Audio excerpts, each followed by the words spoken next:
Hello, everybody. My name is Barry Johnson. I'd like to welcome you back to another edition of Studio Talk. Well, I touched on this particular subject before in one of my videos, but I thought I'd dive into it a little bit deeper because there seems to be a pretty significant misunderstanding about exactly how this works. And I'm going to share with you my personal experiences. Now, I've been at this recording thing for 30 years. I'm just like you. I've been obsessed with a home recording studio. During that time, I've built a pretty nice one here, as I think you can see. But, I've learned a lot. I've made a lot of mistakes. I followed some bad advice. There were times I believed what I wanted to believe just because it made me feel good. And sometimes it's uncomfortable having discussions that contradict something that we've held on to for so long and kind of really invested our thoughts and our perspective and our workflow, quite frankly. I have been involved in that. But I think I've learned over these many years of doing this that I don't really care about being right. All I care about is knowing what is right, as close to it as I can get. Now, understanding we're talking audio, so all of this to some degree is quite subjective. So there's a discussion out there. And again, this is my opinion. You can take my opinion or leave my opinion, but I think I've got a pretty solid understanding of this and have some deep thoughts on it. And so I've navigated back and forth between in the box and hardware throughout many stages of my journey in this whole recording thing. And so here's what I've come to, and that's what we're going to talk about today. What's best for me in my home studio? Can I mix in the box and not just mix in the box? I want to take that mix in the box thing away from the discussion for a second because that is not the right word to use here. Can I track and mix and do all of that within my existing interface and then utilize plugins after the fact to bring whatever character and vibe that I want to the sound and the tonality of that music? And so you've got that perspective. So we're not just talking about mixing because very few of you out there with home project studios are doing nothing but strictly mixing, okay? So keep that in mind as we talk through this discussion. So can you work that way and produce, I hate to use this word, but professional results? Professional is a term that gets thrown around out there, meaning all kinds of things. So I'm going to tell you what I mean when I say that. Doesn't necessarily mean this is the definition of it, but it's what I mean when I'm saying that. And that is, as it relates to this particular subject, there have been folks doing this art of recording, and it is exactly that. Recording and mixing is as much of an art as creating and playing instruments. We all have our own speciality, and one really can't be done without the other for widespread appeal. Widespread appeal, that's what we're talking about.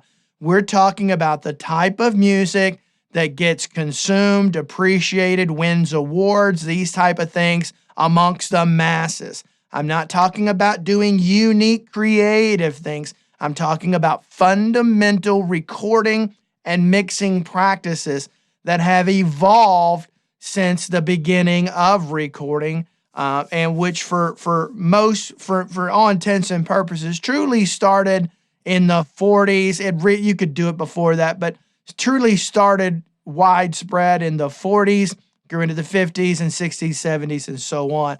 And so many people laid the foundation for all of the things that we have learned. They made all of the mistakes so we wouldn't have to, and they share that knowledge. So understand that as we talk about this, because when you look at the ability to be able to record and mix at home, which is what the majority of us are doing, we have to decide what end result are we trying to get to. So let's talk about what you can absolutely achieve without question, recording and mixing in the box. And that means using your interface, your microphone, and then, of course, any plugins that you may use along with your skills. You can produce and create very, very, very good music. Without question, very, very good music. You can do that. Is it going to necessarily be at the level, okay, of the type of music that gets accepted by wide appeal of people for whatever genre you're doing your song for? Is it necessarily going to appeal, or is it going to compete sonically? Let me say that, because everything we're talking about here is sonically. Let's understand that we all know to get a great song, we've got to have talented musicians. We've got to have talented songwriters. We have to have creative producers and arrangers. Those are things that really, without that, I don't care how well recorded it is, you can't put lipstick on a pig, okay? You can make it sound sonically beautiful, but if it's a crappy song recorded by crappy players, it's likely to end up being a crappy overall recording and not well received. All right, so now that we've got that out of the way, that we understand that you've got to have great musicians and great song and all of that stuff, you and I right now are talking about the art of being able to capture that magic and present it in the very best way that we are capable of with the tools that we have. The tools that we have. Yes, are there going to be some examples that all of us can find? We can all find these isolated examples to prove our point, failing to recognize that never, ever proves our point. The point is all about the masses. In other words, a large percentage. I can find you 5% out of something, and you can choose to use that as an example. Or I'm the guy that's going to go with 95%, as you should. Statistically, that's the way you'd analyze anything, whether it's recording or I don't care what it is. That's the way you'd go about it. So understanding that a lot of us hear about these really super famous mix engineers that's primarily all they do. They just mix and that's it. And that they went strictly in the box. There's a lot of them out there, okay? And they're on YouTube talking about that fact, and everybody loves to navigate and gravitate to the fact that these pros, and they are exactly that for the record, these pros have chosen to go strictly in the box for their mixing. They've given up analog. They've given up all of that to be able to, because it's more efficient, it's more cost effective. It's just a better way to be able to do that when you're charging by the hour. Remember, these guys get paid. Their time is money, and everything is important. So let's talk about why it is they're able to do that, because they in fact do that. I sincerely believe that they truly, truly, truly do that. They mix solely in the box. But here's one thing people fail to recognize, or choose, quite frankly, not to recognize: the fact that those tracks that they're receiving were recorded with some of the very best mic preamps available on the planet. They were recorded with the very best microphones for that particular, whatever they're going for, that vibe in that particular song, that are available today, okay? They're being tracked through some incredibly great compressors and EQs, all done on a beautiful, superior analog console in a room that is designed to be able to capture the magic. Here's the thing that everybody has to understand, and I think so many home project folks don't want to recognize, or it's an inconvenient truth, is the fact, if you don't know any better, you don't know, and that's fine. There's nothing wrong with that. But those of us who have some experience with this, like me and many of you, you'll know that to be able to get that character and everything in the process, if you're gonna do it the best it can be done, it needs to flow through all of that wonderful, beautiful, transformative tonality bliss of all of that great analog hardware. okay, in that console as it's being tracked. So that's where the magic truly happens, not in the mixing. The magic is happening in the tracking. Without great tracking, you can't have a great song. And that's going to sonically compete with everybody else. When I say great song, a great recorded song, I'm not talking about the popularity of it. I'm talking about the end result. So a great song like that that's been tracked in some of the best rooms through all of this amazing various types of gear that I've talked about. Let's face it, if you've had the opportunity to ever work with a session like that, they basically mix themselves. There's very, very little that needs to be done. Very little at all. So, of course, you can do all of that in the box, which is why all these mix engineers now can solely mix in the box, because they've been given beautifully recorded tracks. And so that is so very important to understand. So this is why people like me, okay, and probably a lot of you, have chosen to work with a hybrid environment. I have just the right amount of compressors, various styles of compressors and EQs and mic preamps that are predominantly used when I'm tracking. I don't often use that very much, and when I do, they're on my premium tracks, like my snare and my lead vocal, things like that, prominent things in a mix. I'll keep that hardware and probably just end up recording a stem or doing a real-time mix when I'm doing it at the end, okay? That means I'm mixing in time. I'm not doing it all in the box, so that gives it time to be processed through that analog hardware. I'm not in a situation to where recall is an issue for me. Yes, I keep a logbook and I track and I write down what my settings are. And that's one really cool feature, by the way. This is a little plug for Studio One. I wish all DAWs would incorporate this. But Studio One, actually in their hardware insert, this is so freaking cool. I love it. They'll allow you to take a picture. So you can take a picture of the front of that unit, right? And then import that into that hardware insert, so you can see what your settings were the last time. I mean, that's freaking amazing. Why Studio One was the first to come up with that, I don't freaking know, man, but it's great. I love it. I love it. I wish Cubase and Nuendo had it, because that's where I ended up going. But I love Studio One.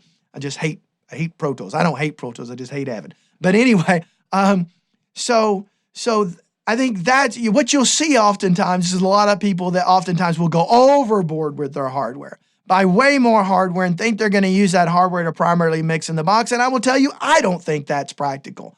I think a small use of it is fine, but I think those folks that I think that buy more hardware than they need, and to some degree, I'm like that to some degree, because I just love it. I love it.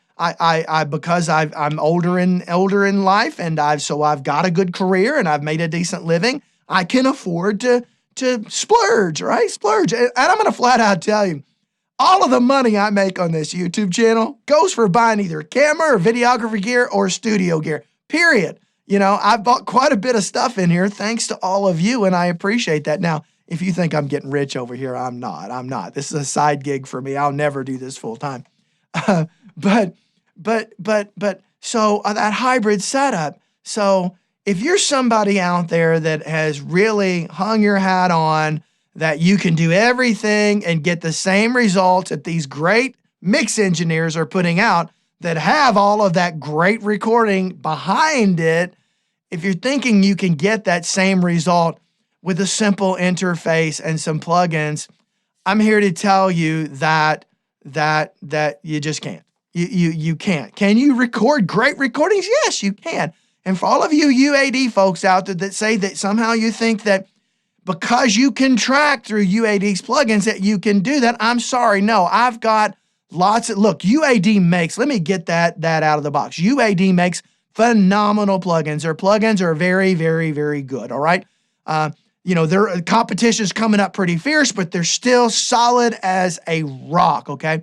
But I have done a bunch of videos about where I'm testing hardware pieces, and I oftentimes will bring in UAD plugin, if there's a comparable one to compare it to.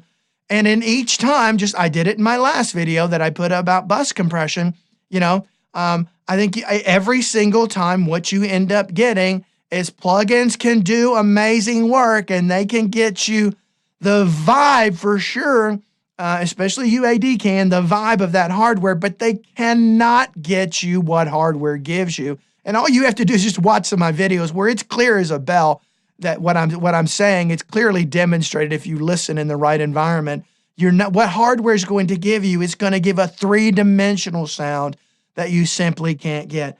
It's going to give you a polish, like Neve preamps are going to give you that creamy kind of vibe that happens going in. When you go through great compression and everything, the transformers, all that stuff gives you a 3D, I'm going to use the example, the difference between 4K and 720, okay? It's just that clarity, that depth, all of that happens within hardware, and it's very noticeable.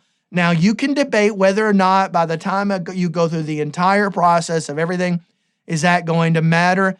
And I'm going to tell you, yes, it is. There's a lot of people who say you won't notice that cumulative. I say you will notice it. Otherwise, why is practically every major recording that is accepted by the masses is still tracked and recorded using great analog hardware? And you better bet those drums were recorded in a killer room, because a room makes a huge freaking difference for drums, all right?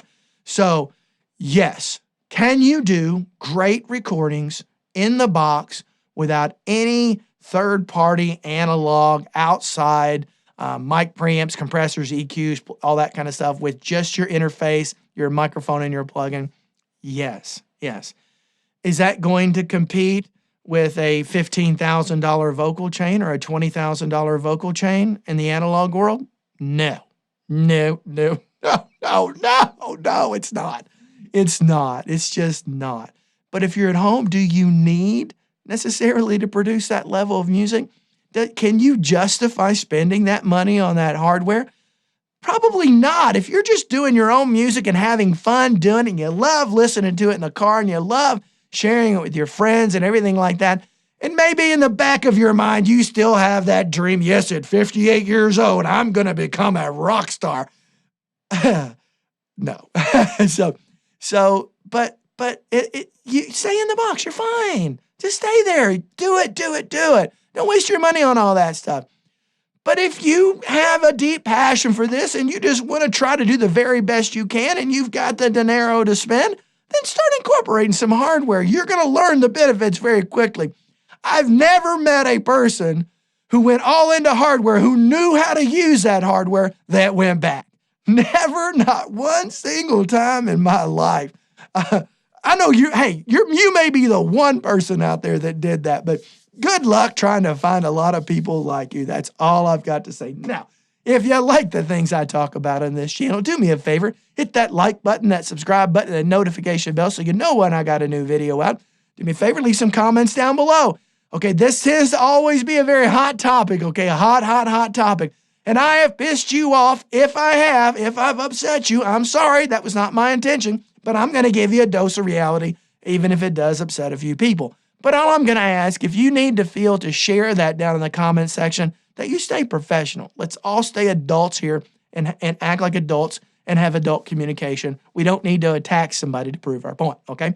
All right, so anyway, leave some comments down below. I'd love to hear what you think. But until next time, I hope every one of you have a great day recording, regardless of whether you do it with a Rode microphone on a little 2-channel interface, okay, and through Reaper or anything else, or whether you do it through a $50,000 chain. Have fun doing it. Enjoy what you can do, but whatever you do, become as good as you can possibly get at it. Until next time, have a great day. Bye-bye.